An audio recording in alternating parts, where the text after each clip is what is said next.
Welcome to the Obsidian Table. I'm your host, Matthew Walker. Today, we're joined by Alex, who is known as YaBonks on YouTube. You've been a member of our community for a while. That's how I met you. I thought you were just somebody on Discord and then saw, hey, this dude's profile picture is a little too professional for regular Discorders.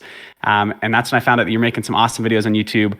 We've connected a bunch since then. I love what you're putting out, and I figured we got to get this guy on the podcast. So welcome, Alex. Thanks for having me, Matthew. I am glad to be here. As you said, we've been friends for quite some time now, quite a few months, and I have been a member of the House of Obsidian, hanging around, and eventually I started a YouTube channel and started spamming my videos in there. So thanks for letting me spam my videos in your self-promo channel for so long without kicking me out. Yeah, man. Hey, it worked because you spammed the videos in the self-promo channel, and now you're on the podcast. So I guess anyone that wants the podcast, come spam in our self-promo channels. Persistence pays off, right? Yeah, absolutely. Well, before we talk about crypto and DeFi and everything we normally dive into, I would love just for everyone listening to get to know you a little bit. They know me. They hear my voice way too much, Matthew Talker. So we've got a new guest on the stage, Alex. Where did the name YaBonks come from?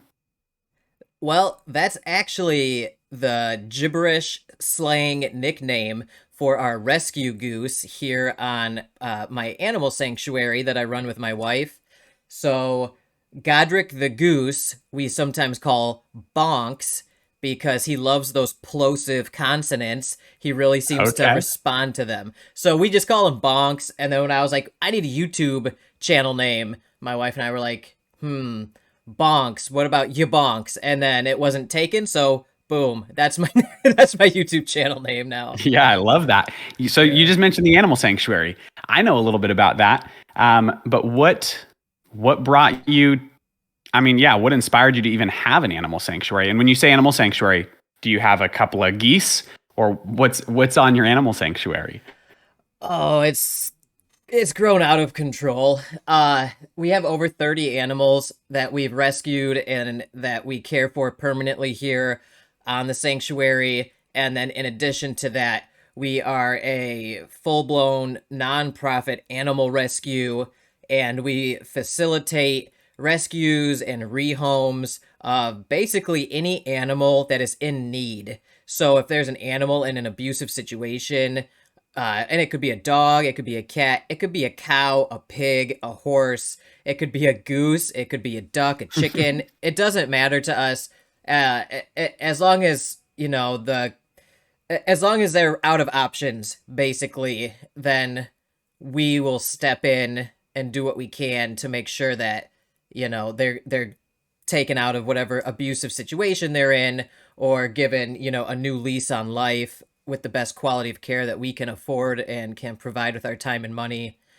And yeah, I guess it just started with my wife and I's shared love for animals, and for, we both have volunteered for animal rescues our whole lives. And I was volunteering for about a decade with my best friend's mom's pit bull rescue.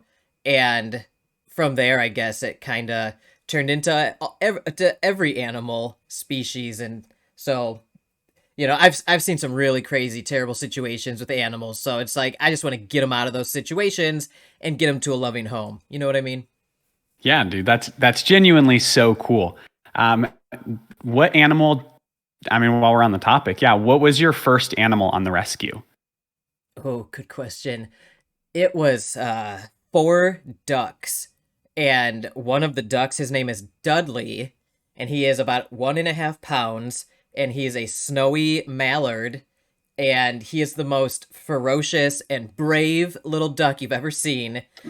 And when we got them, they were they're basically on their last legs, dying in a crate on the side of the road. And we negotiated control of them and got them back to health, got them in a very healthy, happy environment now. And that little duck, Dudley, chases me around, and he bites the tendons behind my ankles and knees every chance he gets. He's so brave, always trying to fell giants to defend his women. I love that little guy. That's so cool. Mhm. When did you guys, so do you like, dude, I'm actually just so curious about this. Do you guys have like a bunch of acreage? Is this a space where you're rehoming and then finding them new homes, or do you just have an ever growing family of awesome animals? How does that work? Well, a nonprofit organization is still a business at the end of the day. If it's mismanaged, it will fail. So we can only do what we can with the money and time that we have. So my wife and I have worked multiple jobs for years now to support this. And, running a sanctuary and a rescue is a full-time job in itself. So we've been basically burning the candle at both ends, getting this thing going. Uh yeah, so that's it. And we try to take in who we can, but if we can't, we facilitate rehomings and we work with other rescues in the area and find proper foster families and full-time uh, uh, families and houses to adopt the animals that we vet and make sure that they're going to be in a safe place. If we can't take them ourselves, which at the moment we're totally at capacity for time and money, but I somehow still get talked into taking on more and more animals here. Yeah, dude, that makes sense. I was going to ask, like, do your kids love having all the animals around? I don't know if you're a dad. Do you have kids? I do not have kids, no. Okay, so no kids yet. Right now, it is Dudley the duck and YaBonks and everything else, all the other animals. Those are your children. Yes, and we do have families that tour the sanctuary, and like my family, my nieces and nephews come, and the kids do love the animals, and you can really see like magical moments happen when you see like a little kid petting like the goat for the first time, and you could see it's just really cool. You have kids, I'm sure you've seen Yeah, my it. son loves goats. Yeah, My dad's got a small goat farm. that's right. I knew that. Yeah, we've talked about that before. That's Yep. awesome. Yep, it's a lot of fun. We love animals. I think that's a blast. Well, I mean, I didn't intend on talking about animals today, but that's a blast. I love that you guys are doing that. I think that it's so easy to listen to someone halfway across the world on the other side of a screen, and like disassociate them from being normal people, Yeah. and seeing that like, hey, crypto's not the end all be all. And maybe that's part of the reason that I like having these conversations is it feels like there are so many people that get into the crypto space and they have no idea how to balance anything. Everything is all in all the time. And I think learning how to have a balanced lifestyle is so important. So it's fun having conversations about some of the balance in your life. But as we're getting into crypto, what brought you to the DeFi space? Well, From farmer to degen. Well, I guess I saved up some disposable income above and beyond, our emergency fund here for my family and our sanctuary, and I decided to try to invest or gamble it into some higher risk plays like DeFi and crypto to see if I couldn't get a win here or there to give us a leg up. And like I said, disposable income, right? I'm not playing with the mortgage payment for the farm Right. here. I'll set aside a couple $100. I'll work a little extra time, get myself some money to kind of gamble with on some of these plays. And, I've seen people and I've talked to people who have turned a few $1,000s into a few $1,000,000 in 6 months or less in DeFi. So I'm trying to emulate that to an extent. I haven't been super successful just yet, but it is a bear market and I'm hoping to learn enough to position myself well for the next bull run and hopefully be able to get a leg up and free my wife and I to spend more time doing the animal sanctuary and spending more time Beautiful. just being people. You know what I mean? Yep, exactly. Less rat race, more time. Do you have any rats on your farm? Not at the moment, but we have, Or at least not willingly. yeah. Well, there are some rats living in under the hood of my car that I'm always battling with. Nice. Yeah, yeah. But we have facilitated some rescues of pet rats and things like that, and they're very intelligent creatures, actually. Yeah. Yeah, wild. When you say that you got into DeFi because you you essentially wanted to say, let me take this disposable income, be as wise as possible with my money and invest it to try to build up my future faster than I would do just working my regular 9 to 5. When did you get into DeFi? Was that like really recently, the last 6 months, the last year, the last crypto winter? Well, the really degen stuff I started messing around with when I saw Jesse Eccles' Titano video in December. So like and 8 months ago. Yeah, but before that, about 2016, 2017, I started trading Bitcoin, and I started writing trading bots in JavaScript using Binance's API to trade XRP, Ethereum, Bitcoin, and other altcoins. And my trading bots, they weren't the most successful over the years. Some had some wins, but I basically broke even on those.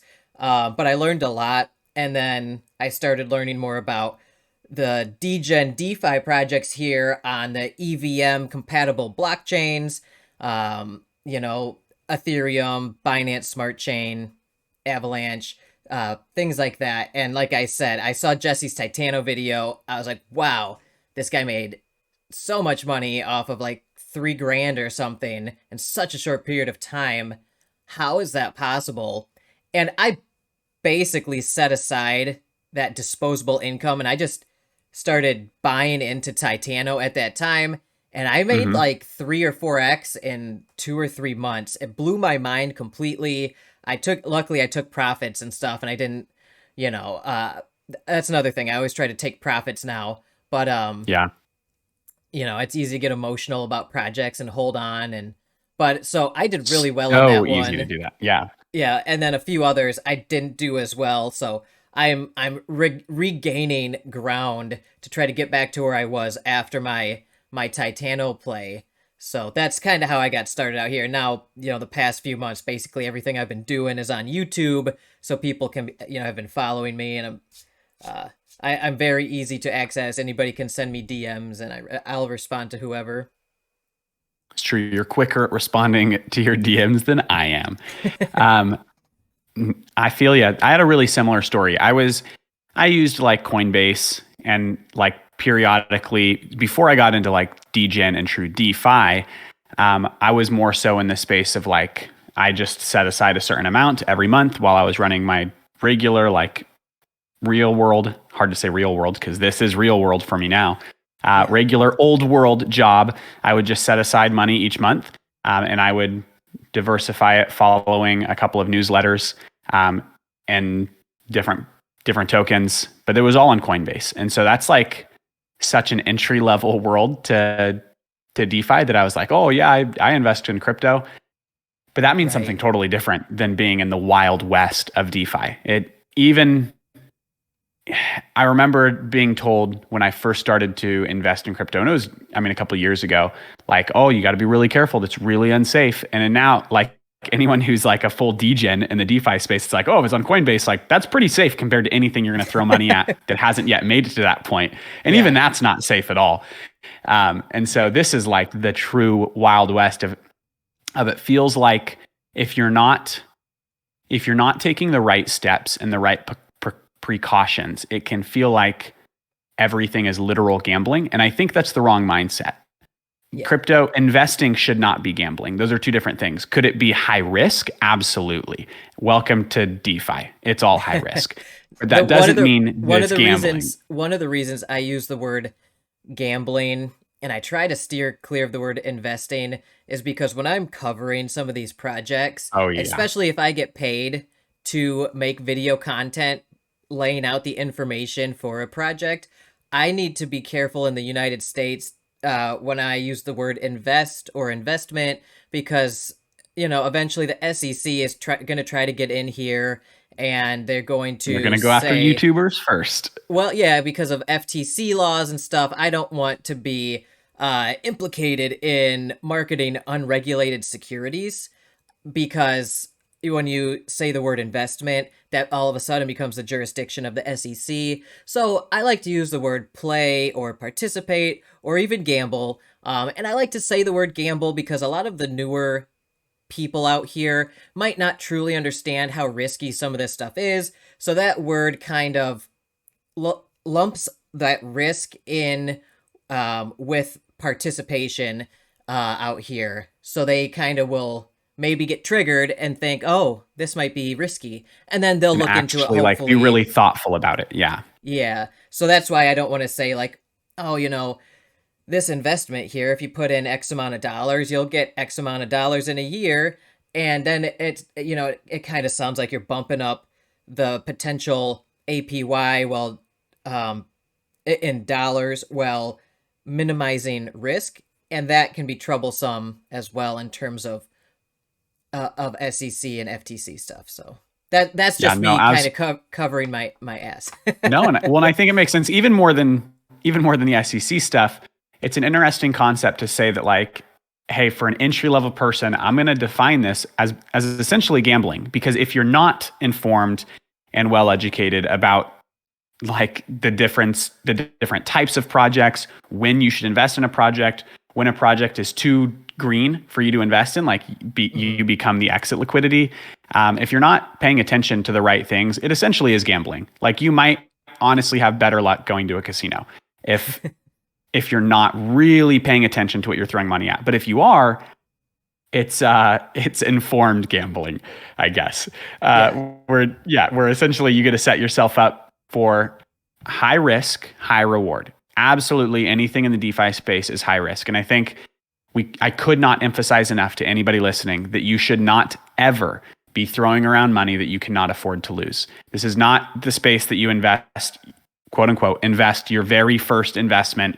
Like you're making X amount of dollars a month. You have like a tiny bit left over. I don't know that the very first thing you should do is just throw it in the first degen project that you see. Like, that does not seem sensible to me. But if you're listening to this, you're listening because you want to learn, how do I become a better investor or gambler? How do I figure out which projects to invest in? And we're not going to talk too much about like what project should you specifically invest in. We're not going to name drop as far as like, this is a great project to invest in, this is a terrible project to invest in, but more so when we recognize that risk is high in DeFi. That rhymes. Risk is high in DeFi. And I know that, like, okay, I throw my money at this, I could lose it all. Like, there's a good chance of impermanent loss.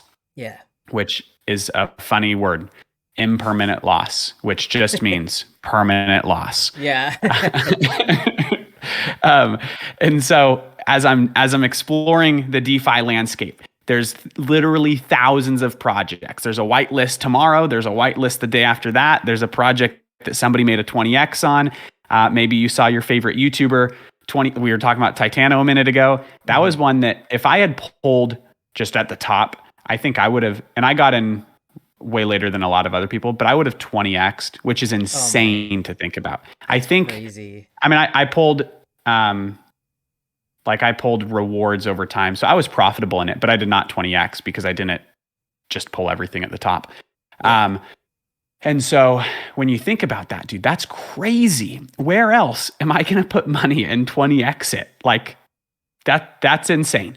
Yes. And so as you're trying to identify projects like, hey, this could be a win for me. Like, this could give me enough capital to invest in 10 more projects. And that's like my philosophy. And I know everyone does what they want with their money. Usually when I have a win in DeFi, I just take it and spread it out into a bunch more and hope for that one win to become 3 wins or 4 wins if I invested in 10 or so projects. And that's also like, that's a little bit optimistic to think that I'm going to get a 40% success rate on new projects.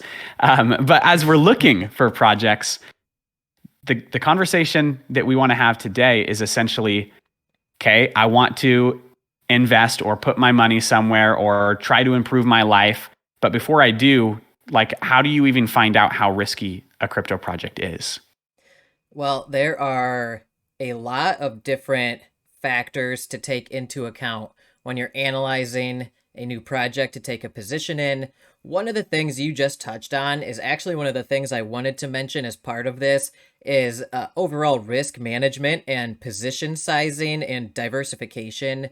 So, even before you set your heart on a project, make sure that, yeah, and this is not financial advice. Everybody's strategies are different. Some people might make millions of dollars on some grand YOLO they make with all their money, right? And that happens, but it's so risky. So what you just explained is, I think, very wise. Is if you're going to take positions out here, maybe spread it out over 5 or 10 projects or whatever you can reasonably manage.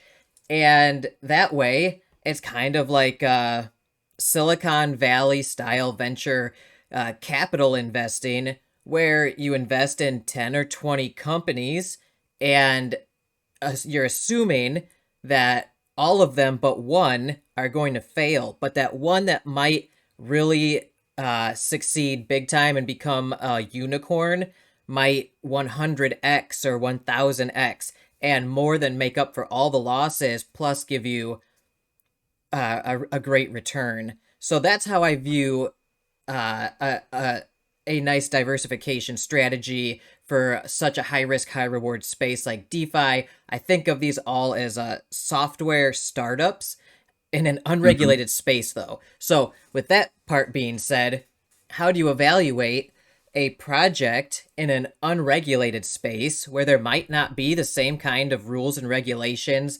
that govern different companies? Say, for instance, in the United States, where I am, if a company does something nefarious, or there's some kind of foul play by the executives, there are repercussions for that, and people can go to jail. Now in DeFi, we have undoxed people, completely anonymous, hiding behind pictures of cartoon characters, using fake names, using VPNs so you can't trace their IP addresses, hosting on shady web hosting companies, their dApps, and that are running, that are interfacing with smart contracts, which are trustless and deployed onto blockchain networks, like, for instance, Binance Smart Chain or Ethereum, and those anybody can deploy contracts to. So anywhere in the world, you don't need anything other than a couple bucks for gas to do it, and a little bit of tech know-how. So with all that being said, there's a lot of room for foul play, and that those kind of shenanigans happen, and it's almost impossible to guarantee that a project won't do that. So even if you analyze every one of these factors to the best of your abilities, and you even have if you're very technically savvy and everything, and you understand all the code, even then, things still happen where where developers or team members can find ways to steal the money and run off into the sunset. Now, with that being said, I factor that in as part of the risk. You can never minimize it completely. The risk is never zero. Even when you think everything is as good as it's going to get, the risk is still high out here, because I've had high trust in projects that met all of my requirements, that one of the team members still went rogue and rugged and then ran off with the money and disappeared into a third world country where there wasn't the authorities in terms of like the KYC couldn't go after them in that country, basically. So with that being said, where do you want to start? So I was going to say, even if part of the point that you're making about deregulation in the space, like we joke all the time that we're living in the Wild West, there's a lot of rugs that happen. And if you don't know what the term rug means, it just means they slip the rug out from underneath you and steal all your money.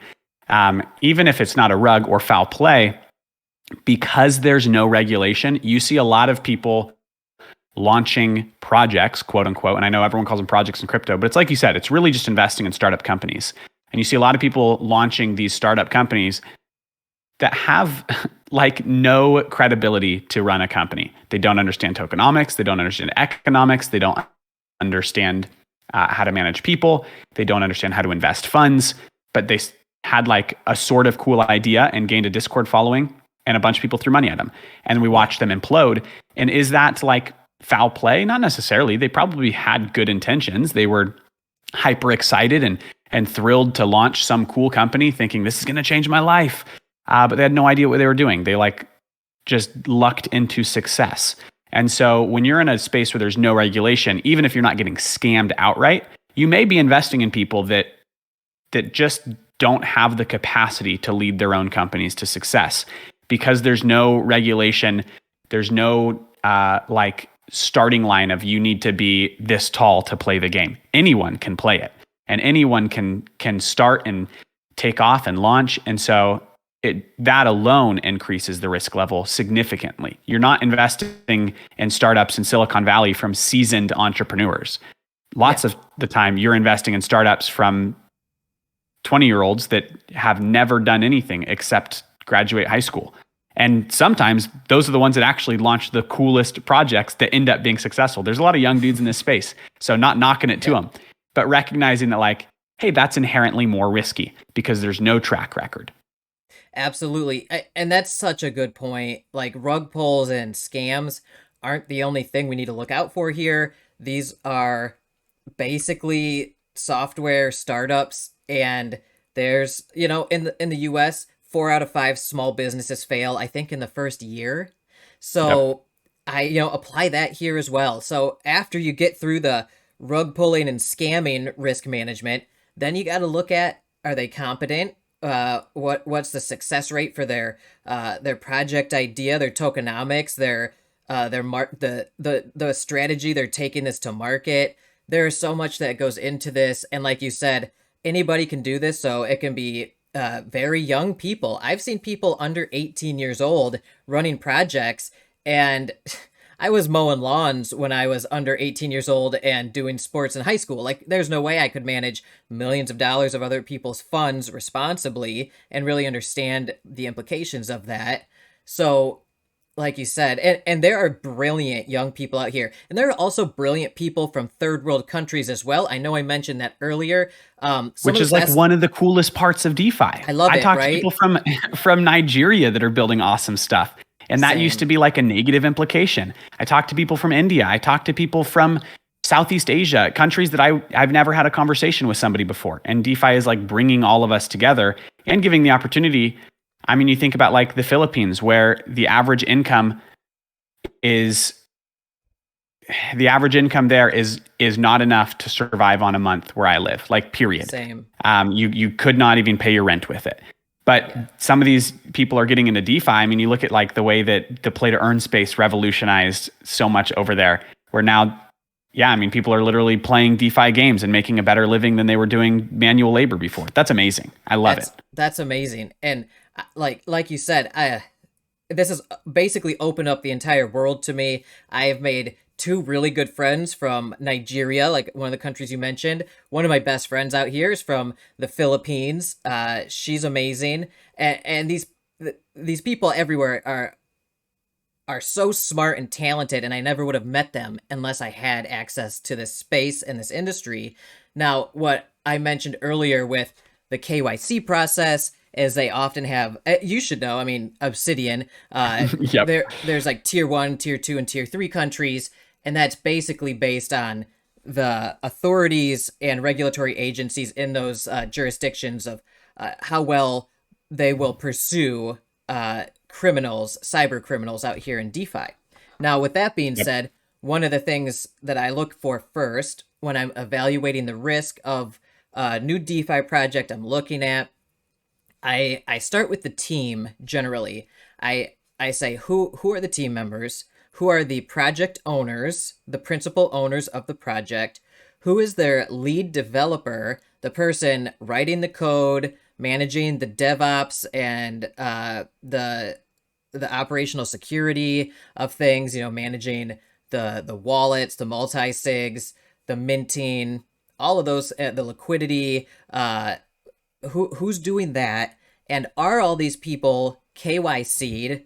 Are they doxxed? And if they're not doxxed, how strong, even if they are doxxed, how strong is that KYC? And is that KYC company a real company? Are they reputable?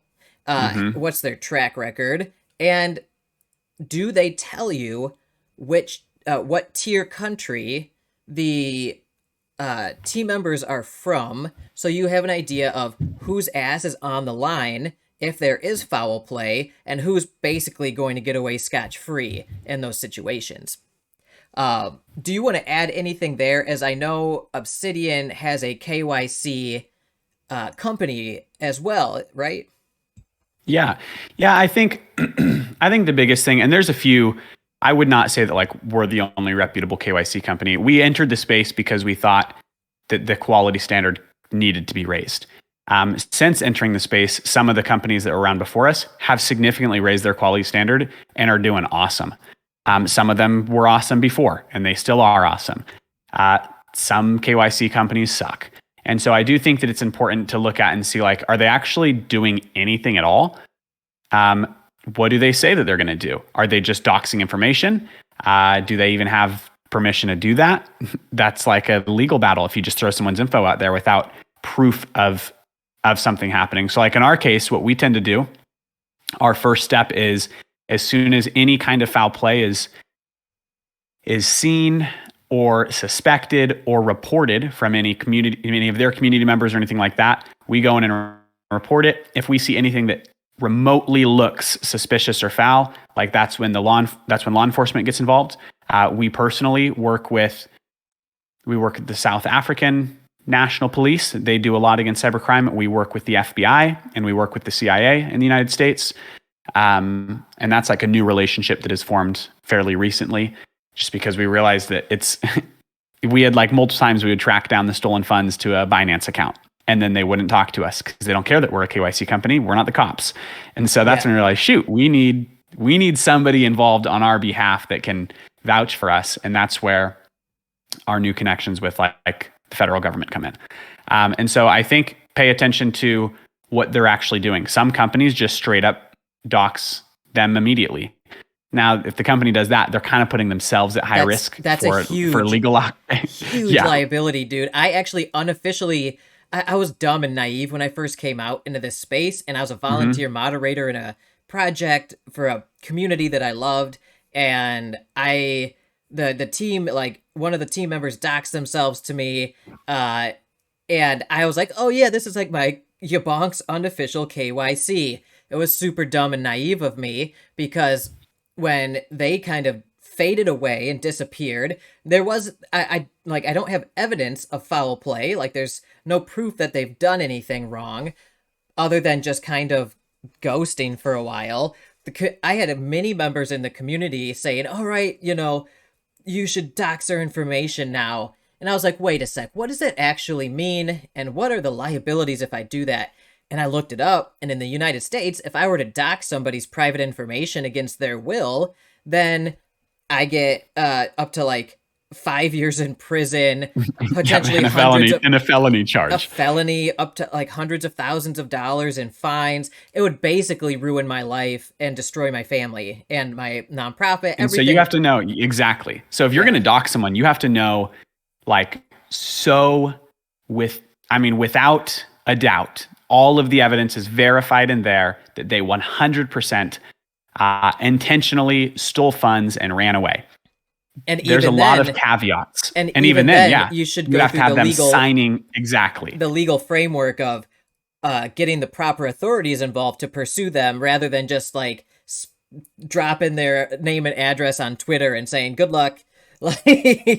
Like I think that's why, it's important to have those connections with like the FBI, a cybersecurity division, and the other countries, law enforcement agencies, so you can pass the information to them with an official report and investigation, and then have them pursue them properly through the legal routes. I don't know exactly what kind of legal coverage you can have as a KYC company, but personally as an individual, I have none, right? So if I were to dox somebody, I'd probably go to jail. So not many people know that, though. I don't think people realize that. Like anytime you see a rug happen in the space, or even not a rug, like I've seen it happen where a dev goes quiet for a few weeks. Yes. Or I've seen it happen when there's genuinely a mistake made in the code. I've seen it happen when they like transfer contracts, and so the liquidity's frozen for 24 hours. Like, Right. and there's like chance of dox them. Like, go ahead, man. Like, you be the one that goes to prison if there was any mistake in doxing them. Right. And so I think people don't realize that, like, oh yeah, there's like a lot of steps that have to be taken legally, and they are taken as long as you're looking at a good company. And so that's what I would say is, if you're looking for, are they KYC'd or doxed? And I would, if they're KYC'd, check the KYC company. Are they someone that does anything? I mean, sure, if they're doxing, that's fine. You're finding out the info. That doesn't mean that it doesn't mean that, I don't know. Like, I don't want to say you're a bad company if you're immediately doxing people. You're putting yourself as a company at risk. But yeah, you're releasing the information. You said you would do that. So whatever. Or are they turning in the information and starting investigations with the authorities? Are they doing something? And then beyond that, I would say if they're doxed, verify that they're doxed. Just because they have a photo and a name on their website does not mean they're actually doxed. There was a project that rugged 2 weeks ago, and they had like not quite like character pictures. They were like cartoony-ish pictures drawn of all their team with their full names, first name, last name, said that they were doxed, stole the money, and for some reason, nobody had like done the 5 minutes of research to see if they could find any of those people, and their names were made up. Their pictures were false. And so that wasn't something that I was invested in, but I read about that, 2 weeks ago, that just happened.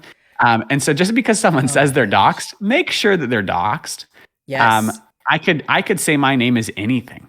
You could very quickly, in 3 minutes or less, find my social media. And from there, you could find anything you want to know about me. So you know that I'm actually doxed. I'm also not asking you to invest in anything. But that's what I mean. If someone says that they're doxed, see how quickly you can find anything about them online. And if you can't find anything, that doesn't count as a dox. I agree. And one of the things I did recently, I was hired to do an in-depth project review for a company, and part of my in-depth review is I try to break down these aspects about the team members, and I try to stay as objective as I can and say, here's the good, here's the good, here's the bad. This is my official opinion. Like, I try to stay impartial, and some of the team members in one of these big projects I just did, they're all doxed, and they had cartoon drawings of them, like you were just saying, on their website. And I'm like, Now, I had privately video chatted with a couple of them. That's one of my requirements before I cover a team. And I was like, okay, I know these two guys are real people and they look like they're cartoon pictures, but I did my, YaBonks unofficial background check, basically, and I found all their LinkedIns, their social medias. I found their pictures on companies' websites that they've worked for in the past or currently work for as well. I found their business filing documents in different countries, like in US and UK, and I found yes, these are the same people, these are their names, they are who they say they are, they have done what they said they've done.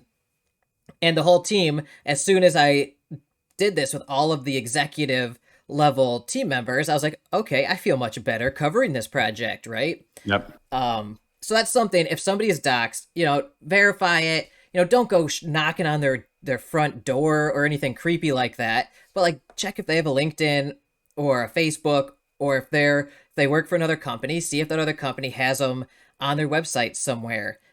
And those kind of things, it's just a quick Google search. It's not too hard to do that. If they're doxed. If they're doxed. If they're not, it's a lot harder, but that's when, you have to investigate the KYC aspect that we just talked about. Now, what do you look at besides a team? So next thing team is clear. Team is clear. We looked at the team. They seem like stand-up dudes and gents and ladies. What's next? So the next thing I look for, I look at the code. And not everybody is a software engineer. I've been a software engineer for 15 years, so reading code it comes naturally to me. I'm language agnostic. I can understand most languages, even assembly code I can follow pretty well. So Solidity code's very easy to follow, and even if you're not an engineer or a developer, try your hand at reading a smart contract for your favorite project. You will probably be able to understand generally what's going on. You might not understand some of the more technical nuances here and there, but a quick Google search can get you up to speed on each thing you don't understand. And before you know it, you have a really good idea of what's going on in these smart contracts. Really, if you put a week or even a weekend of a cram session into studying a smart contract and Googling the parts that you don't understand, you'll probably understand it pretty well after a couple days. In addition to trying your hand at that, look at the audit. So the audits, there are a lot of factors to consider when analyzing an audit. The first one is who is doing the audit. Is the audit company reputable? Are they real? Are they a fly-by-night website that somebody set up pretending to be an audit company, who then just copied somebody else's audit, threw their names on it, and changed all the wording to match their project? So go to the audit company's website, see if they've audited any other projects you've heard about, and check out their social media. How long have they been around? And get that idea first. Then read through the audit. Start from the beginning and read it like a very boring book. It's a textbook. Welcome back to school. Exactly. And the audits are usually very educational, and they will teach you different things and different vulnerabilities and exploits that can exist in smart contracts. So you'll learn about reentrancy exploits. You'll learn about centralization issues, optimization stuff. You don't need to really worry too much about the low risk or informational things, but the critical and high risk factors you should look at definitely.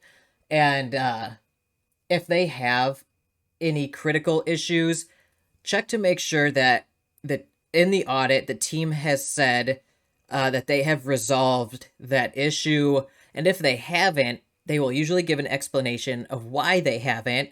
And if it's not something that oftentimes the team will say, like, it's a business logic decision, and this function works this way as part of our project's business logic, so we need it to work this way. It's not technically an exploit.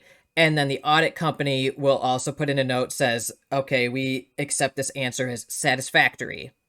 And that's, how they're going to pass the audit, is they have to either explain why something is the way it is and why it has to stay that way, or they have to fix it and implement that fix in the smart contract that gets deployed to mainnet or to the production environment that we all interact with those contracts on.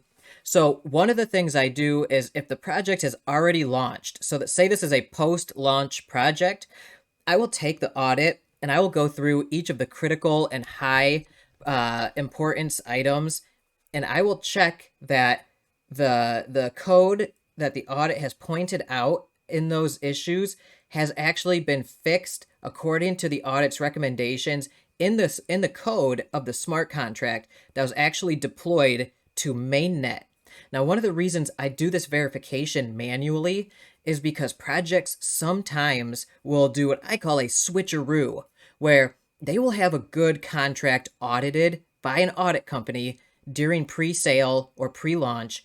They will publish it for marketing purposes to get a bunch of people into the pre-sale to say, this is safe, come on in. And then right before they deploy their smart contracts to production, to mainnet, they will switch out the contract with a different one that's slightly different. And sometimes the audits will have like the hash, the unique ID of the contract they audited, and you can sometimes see if it's different. And then also you can do a diff in software development. If you use a diff, DIFF, diff, and it stands for DIFF. It stands for difference, and it's it goes back to like Linux and stuff and Unix, but it's in most text editors these days that you use for coding, like Sublime or Atom, and you can compare two tabs, and you can put the code from the audited smart contract in one tab, and you can put the code from the deployed smart contract that you copy out of like BSC scan or something in the other tab, and then you can perform a diff function on them, and it will come up with all of the differences that exist between those two code files, and it'll tell you line for line which lines have changed. And if all of it is the exact same, perfect. That's awesome. It's the exact same contract they've deployed that was audited that you saw before they deployed it. Now, if you do see a change of code and maybe you see one line is different and it's like a sneaky transfer function, and you're like, why is there a transfer function in this spot now? And you see that they're transferring it to some random wallet address or the contract owner's wallet address, or the deployer's wallet address, which is oftentimes the developer. And I've seen this with a lot of these tomb forks that come out. There's so many tomb forks that turn out to be rugs. And this is one of the strategies they use, is the old switcheroo, where they'll put in, a transfer function somewhere it shouldn't be, and just like yank the funds out of one of the projects, either like the Genesis pools or the contract itself, and send it all to their personal wallet, and then they'll disappear into wherever. So that's a little more involved than I think most people will get. I think not many people will do that when they're analyzing the code, but if I'm paid to do a code review on a project, that is something I do as part of my process. And also, if somebody's thinking about throwing $10,000 or more into a project, taking an hour or two to do that, to me, doesn't seem like too much due diligence to protect that much capital, because to me 10 grand is like a crazy amount of money, right? Yeah. If you value the amount of money that you're investing, take the necessary steps to make sure it's as safe as possible. Yeah. And there are people out here, there are communities and groups who do this kind of thing pro bono, if you will, as just a community service. And you can find some of these communities. I'm sure there are people in House of Obsidian who check some stuff for people who are talking like about new alpha on a project that's about to come out or that just launched, and then somebody might say, "Oh, hey, I checked those contracts. By the way, I saw this shady thing in there. I'd avoid it." So being active in some of these DeFi Discord communities helps in that way to kind of have other people will sniff out these rugs right before they happen, and you can dodge a lot of bullets just being hanging around in those servers. I don't mean to plug another server, but one server, Raiders of DeFi, is one I've been in for a long time, and there are a lot of really smart developers in there who analyze a lot of these tomb forks that a bunch of people in there like to play. And it's fascinating watching these people break down the different ways these developers are rugging these projects. And after a rug happens, some of the guys in there will break it down and say, this is how they did it. This is the new technique they used. I've never seen this one before, but they rugged it in this super sneaky way. They put this transfer function into the safe math library, which, who's going to go and pervert the safe math library? It's just math. Why would they do it like that, man? Anyway, not many people check the libraries like safe math or ERC20 or ownable, these things that are often included but aren't part of the custom code for the contract. So I've seen people like sneak code into those libraries. These scammers are really, really clever and really sneaky. So just be aware of those kind of things. There are a million different ways that people can steal money out here. So that's just the code. Now, if the code all checks out, though, the audit's good, it's legit. The team fixed the critical issues. The code that was deployed to mainnet doesn't seem like it was altered in any way, and it's the same code. There's no rug code in there that you see. Then I can go into depth on the code so much more, but I know we could probably have an episode on every single one of these things.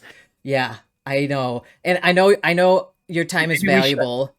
But like, there's so much more that you could do in the code, like modifiers for who is authorized to use certain functions, whether certain functions are private or public, so who can call them externally, and who has access and authorization to do that.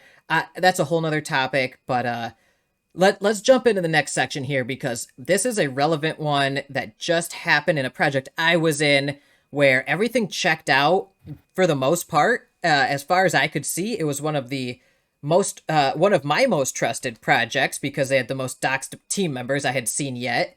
And one of the undoxed members of the team did some trickery with multi-sigs. So the operational security side of things is another risk vector that can be exploited to steal money, and it can often be very difficult to detect, because an audit most times will catch ruggable code in the smart contracts, and a KYC process will often do some kind of a background check on a person and say, hey, you've been known to do something shady in the past, so we've turned your KYC down.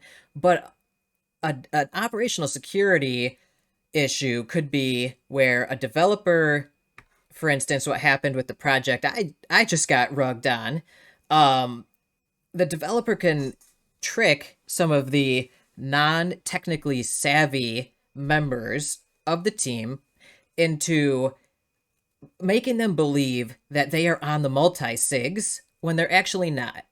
So the developer can say, here, give me your wallet address, and you over there, give me your wallet address, and I'll set up the multi-sig for you guys. And then anytime we need to mint more tokens, you'll get a ping on your Gnosis Vault app on your phone, and all you got to do is approve it, and, then the multi-sig's all good to go. So oftentimes, in operational security issues with multi-sigs, you'll see them set up spoofed wallets, if you will, where the developer will put himself on the wallet multiple times, basically giving him the majority vote to be able to do whatever with either that wallet or that contract. And I saw this happen where the developer minted himself extra tokens above and beyond what was approved to be minted. Nobody knew it happened because they all assumed the multi-sig was secure. But this guy minted himself extra tokens, messed around with the liquidity a bit, and then was just slow rugging from 8 different wallets. He had all these extra tokens minted into, and was just every day he had bots and aggregators selling multiple, like every few minutes, just a couple $100 here and there for months, like 2 months or 3 months. And he ran away with like $400,000 into a tier 3 country that doesn't have a great process for going after him. And so that guy got 400 plus grand out of the liquidity that was meant for the traders, was meant for us. And I put $1,000 in there, retired. Which is, oh, that guy's he's good. He's balling out right now, right? He was very clever, but very, very evil. That's a very bad thing to do. Yep. We do not support rugs. The crime and investigations team will come after you if you try it. Yeah, and it sucks because I had made a video about that project, and I was collateral damage because people are like, oh, you made a video about a project that rugged. It's like, well, at the time, that project seemed rock solid to me. Well, as rock solid as you can get in DeFi. They had like 3 or 4 doxed team members, and their code was no ruggable code. The audits were good. The KYC was fine. And little did I know that the project owners who had hired this developer on their team, they didn't they gave him too much trust, and they weren't vigilant enough to verify the operational security side of things themselves, because they just didn't know any better, because they weren't tech people. They were business people, which is great. Right. We need business people with experience helping manage millions of dollars of people's money and coming up with go-to-market strategies and all of that. But we also, that's why CTOs exist, right? A chief technical officer, somebody who can, at the executive level, verify and hold accountable the team for all of the technical aspects of what's going on, and saying, yes, the multi-sigs on the treasury or the main smart contract are, they contain my address, your address, and the developer's address, and I have verified this. That's something I think every project owner needs to do, because most project owners, well, I don't know if it's most, but a lot of them outsource development and technical stuff to significant amount. I would say I interview in AMAs usually 4 projects a week. And I would say for sure less than half, but probably somewhere around 25 to 30%. And that's like total guess off the top of my head. But I would say that's probably the number for people that are both the project owner and the head developer. Generally, the project owner is a business person, and then they hire developers or bring them onto the team as core members, or someone on the team is a developer, but the actual person who founded the project also being the head developer is not super common. It's very rare, and it's very rare to find kind of a jack of all trades in that regard, who also is trusted by the community. So when that happens, like, that can be a special occasion. I've also seen those, I would call that kind of a person a superstar out here. I've also seen that happen where they rug too. So, or they mismanage and bungle the operation, and, the project fails for whatever reasons. But it's so important to have somebody trusted on the team, or just another member of the team, verify the operational security stuff, make sure the multi-sigs are set up with the correct wallets. That's so, so important. So multi-sigs, and having a multi-sig in the first place. So that's another thing. A lot of projects don't even have multi-sigs.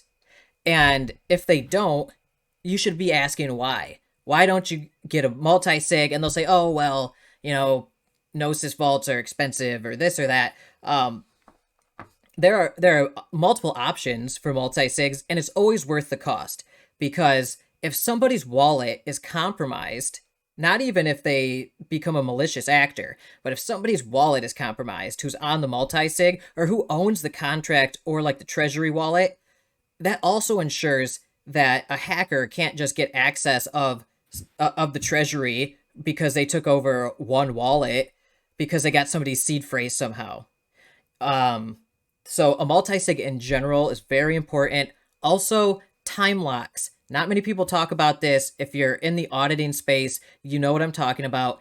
You get multi-sigs and a time lock on smart contracts, and even sometimes on treasury wallets and things like that. And what a time lock is it basically gives you a time window from when you propose a change or an operation, and it emits an event or a message that people can watch for, or you can watch for on a website, potentially, where it'll say in the next 24 or to like 72 hours, generally it's like 24 to 72 hours, they set them up like this, there will be this change happening.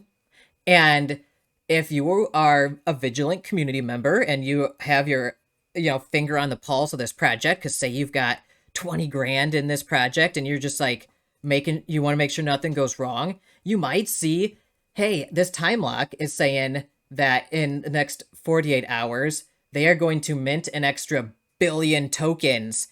And nobody told me about this. Nobody told anybody about this. What is going on? So that time period allows vigilant investors and community members to then go tell everybody else, and people can then sell and take, or they can ask questions. Why are you guys doing this? What does this mean? And before that actually happens, that operation actually goes through, people can have the option to get out of the project if they want, walk away, cut their losses, or take their profits. And then when that operation finally happens, if it was malicious, then those people are safe. So time locks are important. Multi-sigs are important, but make sure you have somebody like a CTO or just a technical person or advisor on the team to be able to verify this stuff for whoever you outsource to do this kind of work.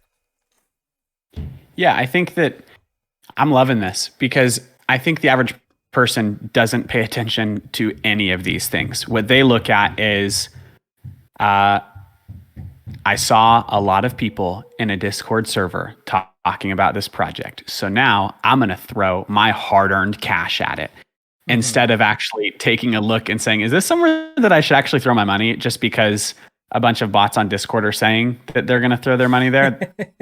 Is my money... it's never going to be safe in DeFi, but is my money is it reasonably sound to put it there? Is that a worthwhile risk? Is there reward possible with this risk, or is it just disappearing? And I don't think the average person at all goes into any kind of deep dive like this. And I think that the space would be better for it if they did. Absolutely. And the thing is, it takes a lot of time. And that's one of the reasons why, I charge projects for my time to do a full in-depth review on them. I'll spend 80 hours or longer doing all this work and laying out this information in a video as best I can. And I'm getting better every video, and I make mistakes. I'm human. I'm learning as I go too. But it takes time. And if you don't have a ton of time to do this kind of stuff, or you're not getting, compensated to do it, then it can be hard. So that's why it's nice when there are people in the community, watchdog groups that kind of find this information out for the community and let everybody know what's going on. But it doesn't happen all the time. And a lot of times you find echo chambers, like what you're talking about, where you go into a Discord server and something just seems off. And there are a ton of members in there, but maybe not a lot are online. And maybe the messages just seem weird to you. Those might be bots, okay? And that's brings me to my next evaluation for risk factors is how do you evaluate? Yeah, how do you evaluate the authenticity of a community? It's one of the first things I look at because it's the easiest and quickest, I think, to find out. So when a new project approaches me to do, and they say, hey, are you open to doing video work for our project? I'm like, okay, I have very strict conditions. Let's start walking through them one by one. And I will walk them through this very tedious process. One of the things I do, first thing I do actually, I pull up their Twitter, I pull up their Discord server, and I'll pull up their Telegram. If they have tens of thousands of Twitter followers, but only 3 likes. Oh yeah. Only 3 likes on any of their posts, or only 3 posts in general, but they've got 20,000 Twitter followers. They've paid for those Twitter followers, and that's easy, you guys. Here's a fun fact. I was actually talking about this with a friend this morning. I have probably on the Obsidian Twitter account alone, probably 10 DMs a day for people asking to sell me Twitter followers or to sell me promotions. Yes. And dude, 1,000 Twitter followers for 100 or for $20. Super cheap. Someone DM'd me on Instagram last night and was like, do you want 20,000 followers for $20? I was like, no, what? But that's so common. I get those DMs on Telegram too. They're so annoying. And I feel like it's so risky if somebody were to accept one of those deals, because they're going to be bots, and Twitter and these social media companies are getting more sophisticated. And, and you run the risk of destroying your account if you do this. Now, with a project that might be a fly-by-night scam or rug, they might not care. So they'll pony up the whatever, $20 to $100, get 20,000 followers, and boom, they look super popular. But there are other ways to evaluate, like we were saying, how many posts do they have? how long have they been posting? If they've only been posting for 2 or 3 weeks and they got 20,000 followers, something's going on. And then also the engagement. If they only got 1 or 2 likes and that one of those likes is them, but they've got 20,000 followers, something's going on. Same with Discord and Telegram. Now, it's a common practice. I've even seen what we would consider more legit or larger size projects seem to do this as well, where they will bolster their social media engagement numbers. And I guess it's pretty common social media marketing tactics these days. People do like a mix of it. So you just got to make sure that the real members of these social media followings seem to care or seem genuinely excited, and it's not just like 1 or 2 people. Make sure it's an actual community. So go in the Discord and just watch for a while, or start talking in there. When I join a Discord server and 10 or 20 people that I know personally already in the space are like, oh, hey, YaBonks, it's YaBonks. And they all start like pinging me in that server. That's a good sign to me. That tells me, okay, there's probably something here. My community members from across the space have ended up in this place for some reason. There must be a reason for that. So not everybody has that though, because, I'm kind of well known in DeFi at this point. So when I join a server, a lot of people say, oh, hey, it's YaBonks. If I join a server and that doesn't happen, I get concerned, because I'm just like, now maybe it's a separate section of DeFi that I don't hang out in, like NFT side of things. I'm not really too much into that space. But generally, if I don't recognize anybody in that Discord server, I start questioning things. Now, if you're new to Discord, you might not have that luxury yet. So at that point, you just want to watch and see the interactions between people. Do the conversations seem real? Do they potentially seem like people hired in a call center or social media farm? Those exist, where you can pay people not a lot of money to basically participate in social media platforms day in, day out, and say whatever you want them to say. So you got to kind of just use your discernment as much as possible and be like, is this fake? Is this a fake community, or is this real? Another way you can tell on like Discord, check out how many members are in the Discord versus how many are online. So if you have a real Discord community, you're going to have quite a few people online. Like Matthew, I have obviously you guys have a crazy amount of people. You have a public Discord server. So you're going to have bots that end up in there. You're going to have all sorts of alt accounts from people end up in there. So a lot of those will be offline a lot of the time. Now, if you notice, like I have a private Discord server just with a couple friends from the space, and it's like half of all the people in the Discord server are online at any time, right? Now, obviously, that's an extreme example of an active community, but like it should fall somewhere in between those numbers. And same goes with Telegram. If they've got 15,000 Telegram members, but 60, 80, or 100 of them are online, there's probably 10,000 plus bots in there. Yeah.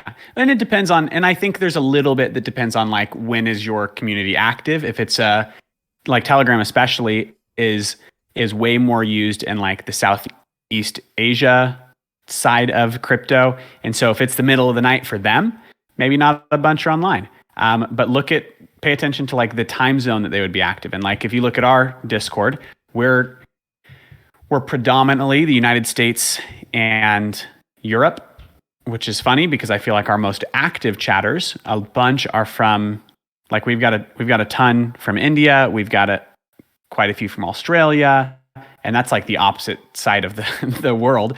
Yeah. But our most, like I think the numbers show when I look at our analytics, like 70% are East Coast United States and Europe, like near Britain or Sweden and Switzerland.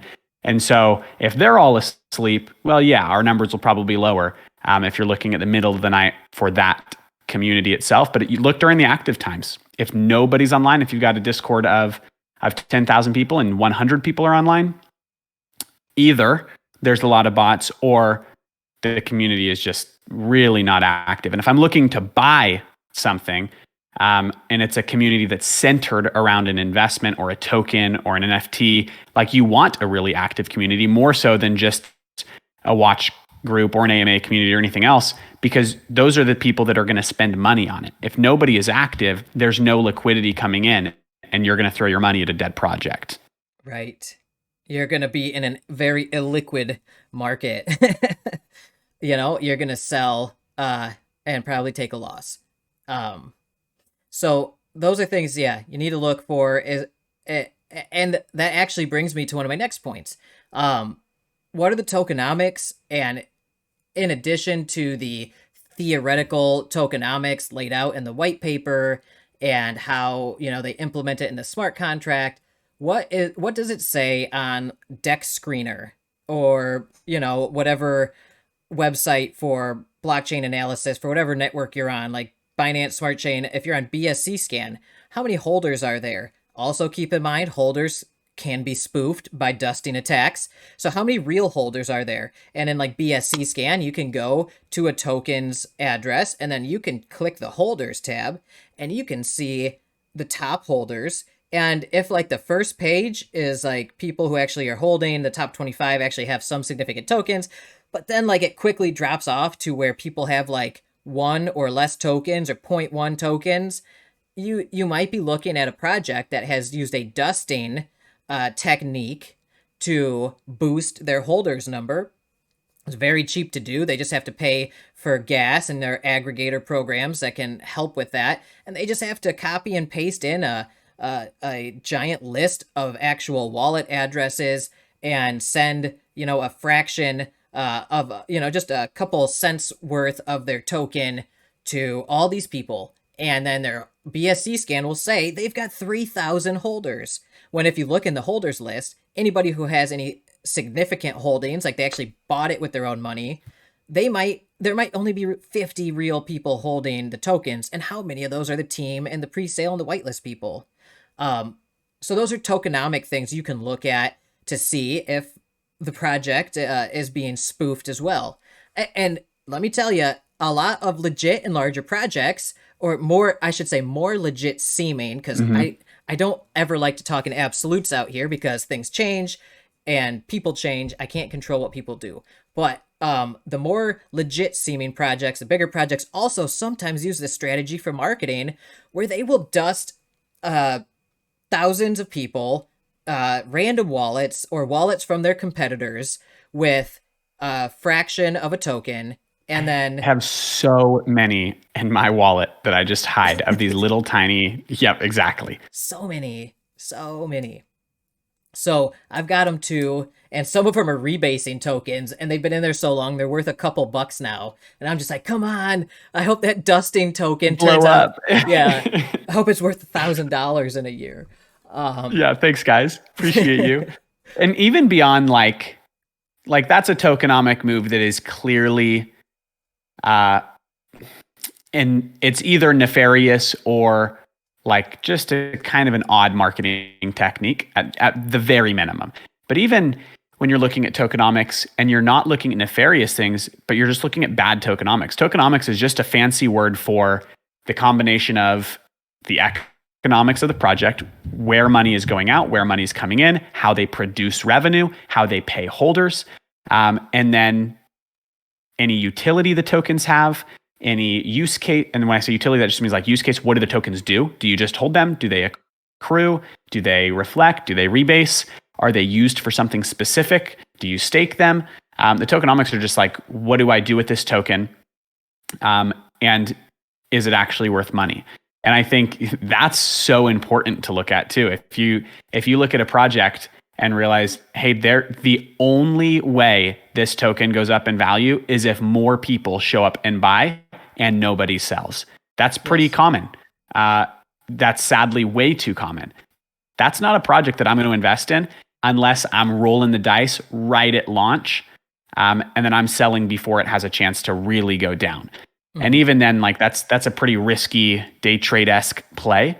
Right. Most projects I like to invest in because I like the project. And if your tokenomics are so bad that they're completely cyclic and rely on investors just constantly coming in, it's not sustainable. And so even though you're not investing in a team that's intentionally scamming you or a broken contract, what you are investing in is a project that won't sustain, and either you're going to be someone else's exit liquidity or they're going to be yours. And what I mean by that is somebody will be the last guy to put the money in and the last guy to pull it out, and he's going to lose.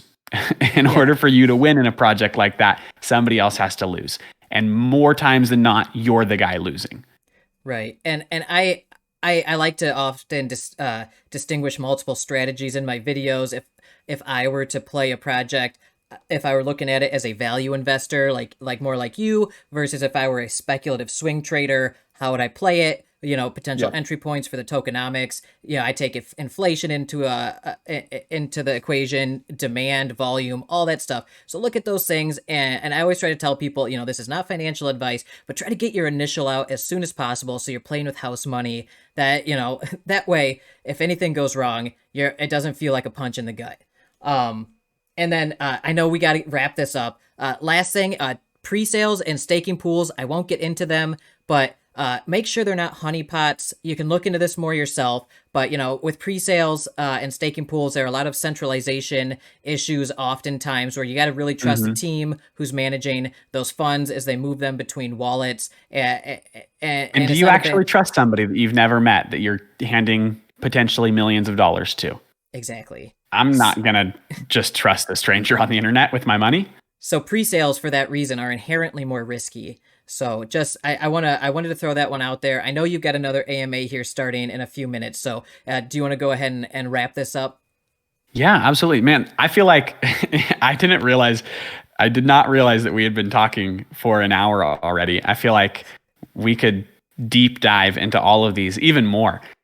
Maybe we'll have you back in a couple of weeks for another episode and just like laser focus in on one thing. Because I think, we could literally talk all day. I feel like we've gone through a lot of really helpful information. My goal today has just been, if you're listening to this podcast episode, and you feel like, hey, I want to be more informed or more educated than the average person in DeFi, this is the space for you. So thank you, Alex, for taking the time to deep dive into things that most people are not looking at before they throw money at a project. And we want to encourage you, quote unquote, not investing advice, but I want to encourage you just as another person, if you're throwing your money at something and you earned that money from working all day long for it, be really intentional. Take the time to really dive into it. Utilize these tools. Be wise with your investments and with your gamblings and with the way that you throw money around. I hate seeing people lose all day long. I want to see people win. And the way that you win is by being more educated than the investor next to you or the degen next to you. Depends on what space you're in, I guess. And so, man, thank you. If people want to hear more from you, you're obviously deep diving into multiple projects. Where do they find you? You can find me mainly on YouTube. My channel name is YaBonks, YaBonks, YaBonks. My name's Alex. You can DM me on Discord. I'm YaBonks, #9984. Hit me up. My DMs are open. And I'm also on Twitter at YaBonksOfficial. And if you... I like how you said this went way longer and you didn't realize where the time went. That's how a lot of my videos on YouTube go. I do 3 to 4 hour in-depth review videos where there's just so much information to cover out here. There's just not enough time to transfer all that information in a reasonable time period. So thank you for staying longer with me to help educate people who listen to this. Yeah, this has been such a pleasure. Beautiful. Thank you for listening today. If you want more AMAs, more educational conversation, live podcast episodes, come find us on Discord. The link is in the bio. Otherwise, thank you so much, Alex. We appreciate you, dude. This has been a pleasure. Thank you, Matthew. It was a real honor to be here with you.